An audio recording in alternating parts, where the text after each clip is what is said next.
One thing with Juicebox, I don't want to say that overwhelming is not the right word, but there's just an abundance of whatever itches Juicebox knows how to scratch, and it's just for me it was a no brainer to come back and get involved right away because everything else was already in place, and you almost feel like there's a legitimate friendship behind the people, and people here actually care, which is kind of rare, unfortunately, in today's business age. But I will tell you this: I feel like my overall life has been more peaceful, more certain, more structured since coming back on board. I just wish I never left.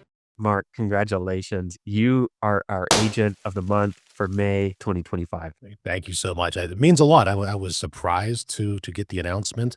I was humbled whenever I read what it means in the process of choosing that person. But yeah, it's a huge honor. I'm very happy to be here. Thank you. Mark, we're lucky to have you. And for folks that don't know, Mark's been chosen as our agent of the month. He's just been such a great contributor. He's actually a two-time Juicebox client. This is his second time back around. We'll get into that in just a minute as well. But, Mark has just closed a $250,000 annuity, and he is just somebody who constantly shows up in our community, somebody who really engages in our coaching calls, who shows up and asks great questions and is just a wonderful contributor in that way. So, Mark, for those that don't know, I think some people could view a returning client as something maybe strange or raising some yellow flags.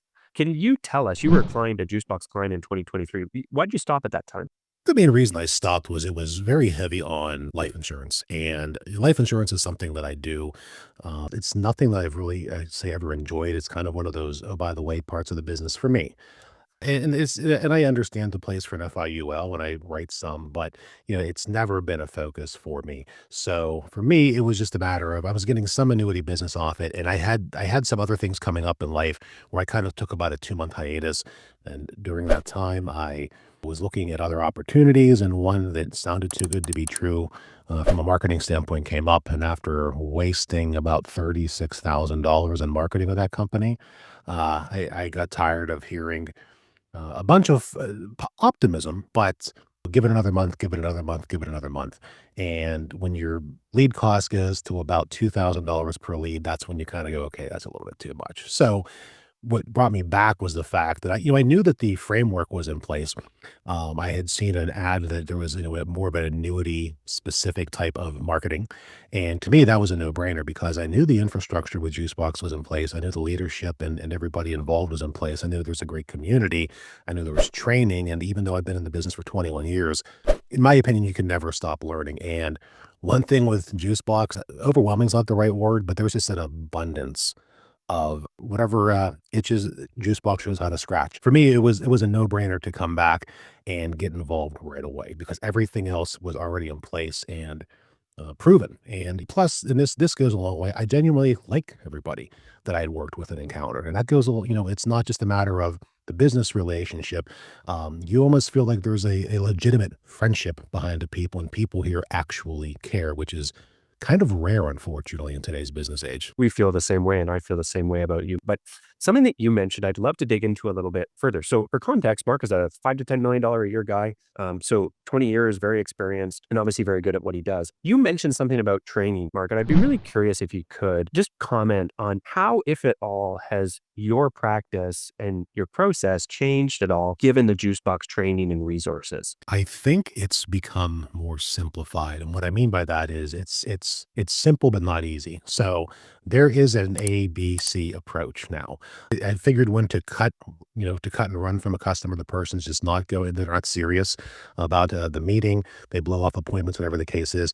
I have a process in place on how to handle that. Now that's the outlier. More importantly, it's the first call, getting the minimum effective data, plugging it in to the forecaster, which for whatever reason I was kind of against doing. I just didn't do it. I figured I had a better way. But I realized that when I actually go through the process and actually apply things in the tools properly, that second call where you're presenting becomes much easier. It's much organized. It's much more standard. And having the same strategy in place, a game plan, is really meant the world. So just simplifying it from an introductory call, the Zoom call, and then the closing call. So it's made things easier for me. One thing that I wish I did from day one, even with Juicebox and coming back, I'm kind of new to using all the tools. And I feel like that was a great disservice to me, the client, everybody, because I figured, well, I have my way of doing it, and I have some information here. So anybody watching this, I would tell you, go with the process.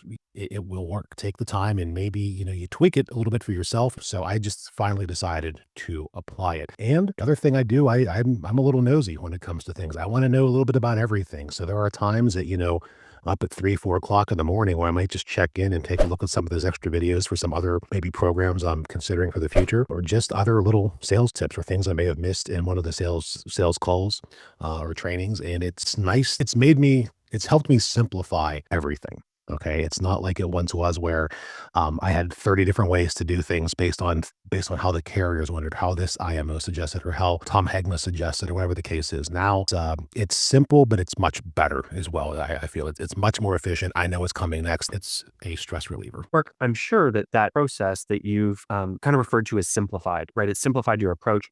That is not just specific to the leads and prospects that are coming in through Juicebox. Has that also had this ripple effect generally throughout your business that has simplified and standardized the sales process a little bit for you generally? Yeah, I would say it has. The number one thing that for the first time in my life, about 8 months ago, I felt this weird thing called overwhelm, and I didn't know how to deal with it. I've never been a person to get overwhelmed in my life. And it was a good overwhelm, but I had so much stuff going on. I have a daughter coming into the business. I have a daughter, she's getting married. I have another daughter finishing school. She wants to get into the business. And it's just the matter, you have home stuff going on and, a ton of business questions and direction. Where's this going to go? I'm seeing this as a family practice now. Do I recruit? Do I team build? Whatever the case is.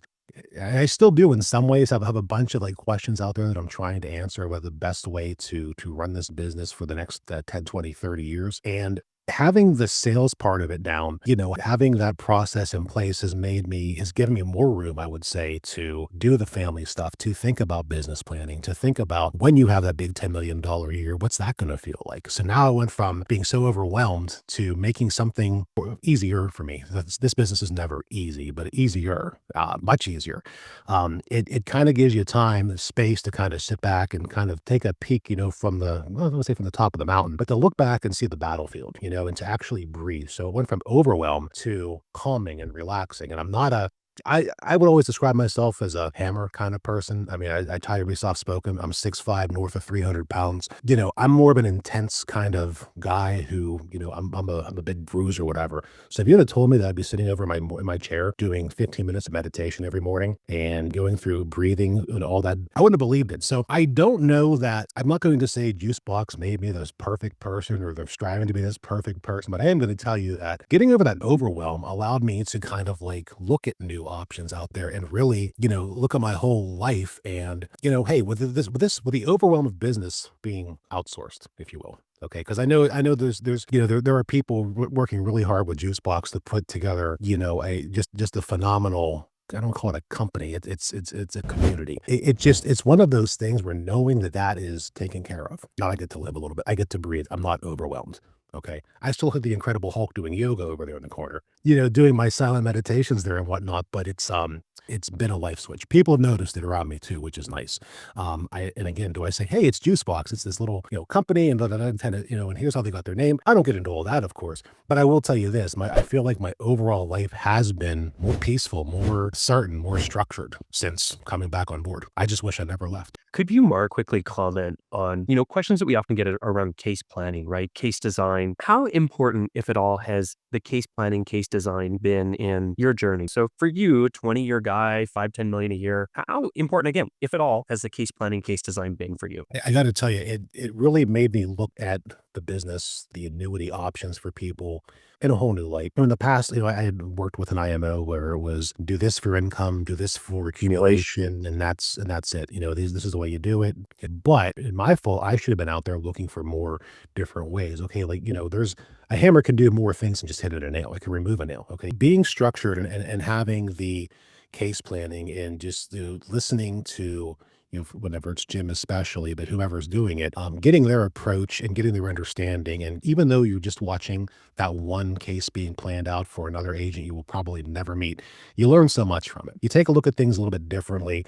You see how they go about their data. You see how what their approach is, and the answers that Jim. It's neat to see a guy who genuinely wants to help, and even though he's just helping out one person there, and the people who are on the call and the handful, of course, you're going to watch it right after. It really made me realize that I need to look at more things than just need to ask deeper. I don't say deeper questions, but having the forecaster there, for example, makes it very easy for me. I don't have to go through an entire 5 pages. I do when I'm doing a full report here. One of my neighbors just dropped off 5 pager with all this detail on it, very deep dive on it. I can get the basic information to have a good forecaster put up there. But understanding the why behind the numbers, the what it means for this person, what they're actually after, it makes not just the numbers. What does those numbers mean? It's if you say I want to become $1 million a year income person, great. Why? Okay, is it because you want to retire earlier? Is it because you want to show off to your ex? The why behind it is so much more important. There's more of a drive in me to really drive down, even though it's simplified. I really want to get to understand that person so that if asked a question, if my case is up there, I understand the why behind it. I think that another crazy part with Juicebox, I feel like listening to your approach, listening to Jim's approach, it's very laid back. There's nothing, I consider myself an alpha, but there's nothing alpha about it. And there shouldn't be in the sales process. It's very unlike Wolf of Wall Street or Boiler Room type training. It's very much relaxed environment, giving a damn about the person. And it's maybe that's why doing meditation became so easy for me. But there is something calming, I feel like, about knowing where the leads are coming from, knowing that they're good leads, knowing there's a system in place to convert the leads, knowing you have a team to be there for you whenever you fail, but also celebrate with you when you win. Mark, can we talk to the person in agent shift right now? You're a returning client. You found success. What do you say to the person in agent shift right now about, what are the tips, tidbits that you think you can pass on to somebody who's just starting out, let's say this week? Well, the number one thing, I would dive into everything, listen into the training, do everything as you can to come across as you are supposed to in the training. The process, questions, filling out your forms, doing things exactly as you can by the book, knowing that ultimately you're going to improvise on your own. Okay. You're going to get better. You're going to tweak things. You're going to not like this part. I'm not going to say this. I'm going to do this. Definitely the contacts as far as getting in touch with the customer. I realized that, all these numbers and crazy things that Juicebox puts up there about how many times you should contact the person. My goodness, if that's not true, right? And after a certain amount of time, it does become tougher to ever get that person on the phone. The number one thing I would say is do not quit. If you're in the program, don't look at it as 3, 6 months. Look at it as at least a year. Give it at least a year, because it's not. A sales trainer I knew from a different life. He said people think their problem is leads. He said the problem is usually not the leads. It's almost 100% of the time the person. So if you're going to keep on having leads coming in, you're going to be more inspired to get better. It's a lot easier for you to get better on however many leads you have coming in each month than just spend a lot more money at a bunch of leads and hoping that the leads get better. They're not going to get better. The cool thing is with Juicebox, the training is there. It's all right there. It's very simple. I describe Juicebox as a lead company, and that is not the case. I said, look at it almost, and this is how I explained it to my daughter who's, getting into the business. Look at it as a sales college for annuity sales that happens to have really good leads, right? So you can come here and learn and get a doctorate level education on annuities for free, basically, if you commit to doing the marketing. So I got to tell you, these are my favorite leads I've ever worked in 21 years in the business. It's my favorite team to be involved with. It's the best sales process and strategy. But it's all there for you. So take advantage of it. And the cool thing is, if you don't know or you need an answer, ask. The community is so good at giving phenomenal feedback and really good time. And you never know where your next great bit of advice may be coming from. It's not just going to necessarily be, one of the head honchos weighing in. When you put the information out there for the community, you have hundreds of thousands of years of experience combined whenever you think about it. So ask the question. Don't be afraid to be stupid in the question. There are stupid questions, but I've never been felt stupid by asking anything at Juicebox. People actually care and want to help you win. And that's, like I said earlier, it's not the way it is anymore. People are in it for themselves too much. I've seen zero of that with Juicebox. Zero. Mark, I want to just thank you so deeply for your time. We care about you. And I am so personally excited that you've been chosen as the agent of the month. And I just want to thank you for the time that you've given here and just a huge congratulations. And I know this is just one of many, many more successes to come. Hey, Jerry, thank you so much. I am honored. Thank you. It was great as always to chat with you. And I'm looking forward to the future. And there's a lot of juice in my future.